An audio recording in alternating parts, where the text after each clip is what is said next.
नमस्कार दोस्तों। आज की हमारी इस चर्चा में आपका बहुत बहुत स्वागत है।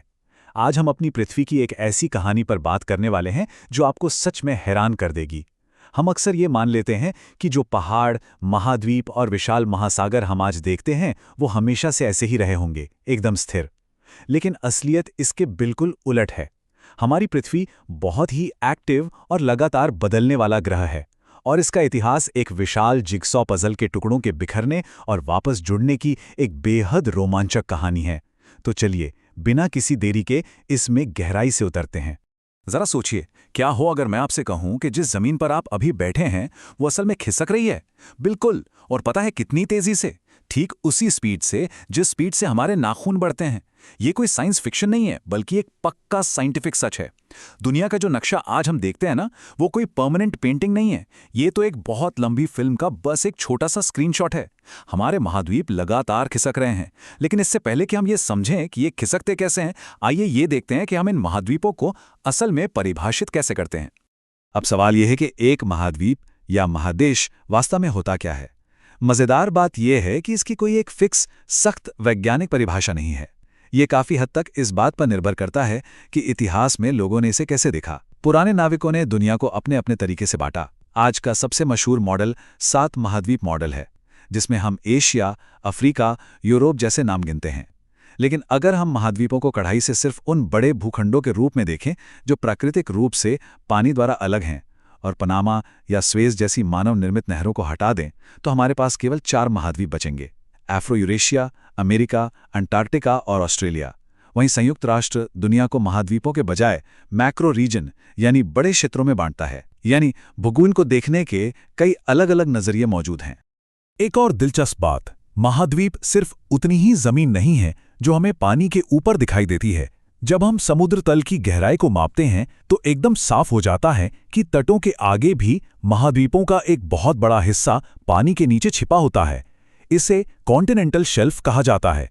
हमारी आंखों को जो मुख्य जमीन दिखती है, ये भूखंड असल में उससे कहीं ज्यादा विशाल हैं और समुद्र के गहरे बेसिन से बिल्कुल अलग संरचना रखते हैं।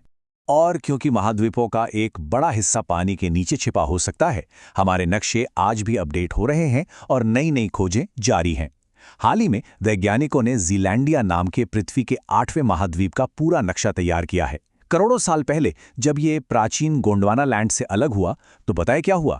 ये बिल्कुल पिज़्ज़ा के आटे की तरह खिंचकर पतला हो गया और दरारों से पिघला हुआ मैग्मा बाहर बहने लगा। आज इस विशाल महाद्वीप का लगभग 95% हिस्सा प्रशांत महासागर के नीचे डूबा हुआ है। तो चलिए, अब आते हैं हमारे पहले भाग पर, जासूस के सुराग, पृथ्वी को एक साथ जोड़ना। आखिर वैज्ञानिकों को पहली बार ये भनक कैसे लगी कि महाद्वीप अपनी जगह से खिसक रहे हैं? इसके लिए हमें इतिहास के एक बहुत बड़े रहस्य और एल्फ्रेड वाइगनर नाम के एक मौसम विज्ञानी के शानदार जासूसी काम को समझना होगा। साल 1912 की बात है, जब वैगनर ने महाद्वीपीय विस्थापन या कॉन्टिनेंटल ड्रिफ्ट का सिद्धांत दुनिया के सामने रखा। उन्होंने जो सबूत पेश किए ना, वो सच में दिमाग घुमा देने वाले थे। उन्होंने दिखाया कि अगर आप दक्षिण अमेरिका और अफ्रीका के तटों को एक साथ लाएं, तो वो एक जिगसॉ पजल के टुकड़ों की तरह एकदम सटीक बैठते हैं। और सिर्फ किनारे ही नहीं, विशाल महासागरों के दोनों तरफ बिल्कुल एक ही उम्र और बनावट वाली चट्टानें भी मिलीं। इसके अलावा आज के गर्म जलवायु वाले स्थानों पर जमे हुए ग्लेशियर्स के निशान यानी ग्लेशियल टिलाइट पाए गए, जो साबित करते हैं कि वो हिस्से कभी बेहद ठंडे इलाकों में थे। लेकिन सबसे बड़ा सबूत था जीवाश्मों का मिलना। मीसोसॉरस नाम के एक छोटे रेंगने वाले जीव के कंकाल दक्षिण अफ्रीका और ब्राजील दोनों जगह मिले। जाहिर सी बात है, खारे पानी में रहने वाला ये छोटा सा जीव 4800 किलोमीटर चौड़ा अटलांटिक महासागर तैरकर तो पार नहीं कर सकता था ना। इसका सीधा सा मतलब था, ये जमीनें कभी आपस में जुड़ी हुई थीं। अगर हम अतीत में झांकें तो हमारी पृथ्वी बिल्कुल अलग दिखती थी। वेगनर के हिसाब से कभी सारे महाद्वीप मिलकर एक ही विशाल भूखंड बनाते थे, जिसे उन्होंने पैंजिया का नाम दिया, और ये पैंथालासा नाम के एक विशाल महासागर से घिरा हुआ था। लगभग 20 करोड़ साल पहले ये विशाल पैंजिया टूटना शुरू हुआ। पहले ये लॉरेशिया और गोंडवाना लैंड में बटा और फिर समय के साथ धीरे धीरे टूटकर और खिसककर उन महाद्वीपों में बदल गया जिन्हें आज हम पहचानते हैं। अब बढ़ते हैं हमारे अगले हिस्से की तरफ। छिपा हुआ इंजन, नक्शा कौन खिसकाता है? वैगनर अपनी जगह बिल्कुल सही थे, लेकिन उनके पास एक अहम सवाल का जवाब नहीं था। इतने बड़े और भारी महाद्वीपों को खिसकाने वाली ताकत आखिर है कौन सी? उस समय वैज्ञानिकों ने उनकी थ्योरी को मानने से इनकार कर दिया था। इस रहस्यमयी ताकत को समझने के लिए हमें समुद्र की गहराइयों में जाना होगा।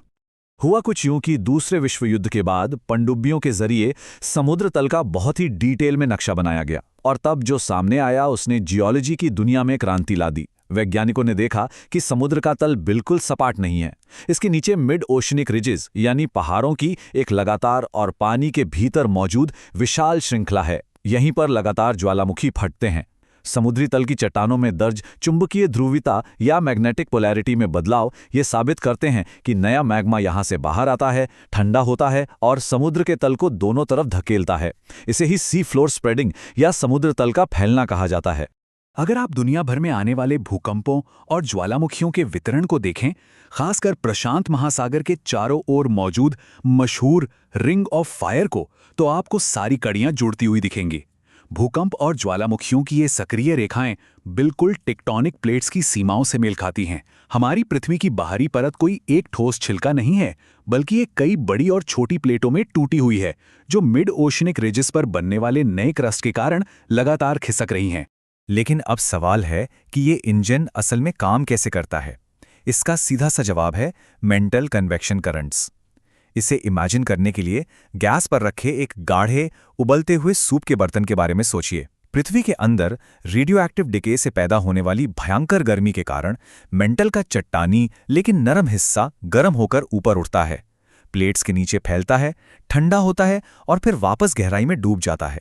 ये बिल्कुल एक विशाल कन्वेयर बेल्ट की तरह काम करता है, और यही वो असली ताकत है जो हमारी पृथ्वी के इन विशाल पजल के टुकड़ों को खिसका रही है। चलिए अब आते हैं हमारे तीसरे भाग पर, एक स्थानीय चरम भारतीय प्लेट की ऐतिहासिक यात्रा। इस पूरे ग्लोबल सिस्टम को समझने के बाद अब हम एक ऐसे महाकाव्य की बात करते हैं जिसका सीधा असर आज के हमारे भूगोल पर है। हमारी भारतीय प्लेट का सफर सचमुच किसी अद्भुत कहानी से कम नहीं है। जरा सोचिए, करीब 22.5 करोड़ साल पहले भारत एक विशाल द्वीप हुआ करता था जो ऑस्ट्रेलिया के पास स्थित था और टेथिस सागर द्वारा एशिया से बिल्कुल अलग था।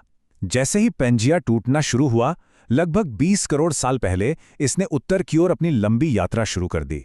रास्ते में भूमध्य रेखा के पास लगभग 6 करोड़ साल पहले ज्वालामुखी के भारी विस्फोट हुए जिनसे दक्कन ट्रैप्स का निर्माण हुआ, और फिर लगभग 4 से 5 करोड़ साल पहले इसकी यूरेशियन प्लेट के साथ जोरदार टक्कर शुरू हुई।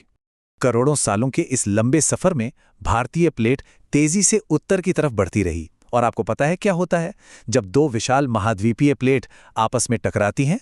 वो एक दूसरे को कुचलकर ऊपर की तरफ उठने लगती हैं। भारत और एशिया की इसी जोरदार टक्कर का ही नतीजा था महान हिमालय पर्वत श्रृंखला का तेजी से ऊपर उठना। यह दुनिया के भूवैज्ञानिक इतिहास की सबसे बड़ी और नाटकीय घटनाओं में से एक है। और सबसे कमाल की बात तो यह है कि वैज्ञानिक प्रमाण बताते हैं कि प्लेटों के खिसकने की ये प्रक्रिया आज भी जारी है। हमारी भारतीय प्लेट आज भी एशिया को धक्का दे रही है, जिससे हिमालय आज भी ऊंचा हो रहा है। तो जरा सोचिए, अगर जमीन इसी तरह खिसकती रही तो आज से 20 करोड़ साल बाद हमारी पृथ्वी का नक्शा कैसा दिखेगा? क्या सारे महाद्वीप वापस मिलकर एक नया सुपर कॉन्टिनेंट बना लेंगे? इस लगातार बदलते, जिंदा और गतिशील ग्रह की कहानी अभी खत्म नहीं हुई है। आज के इस चर्चा में बस इतना ही। इस जानकारी को हमेशा याद रखें और दुनिया के नक्शे को एक बिल्कुल नए नजरिए से देखें।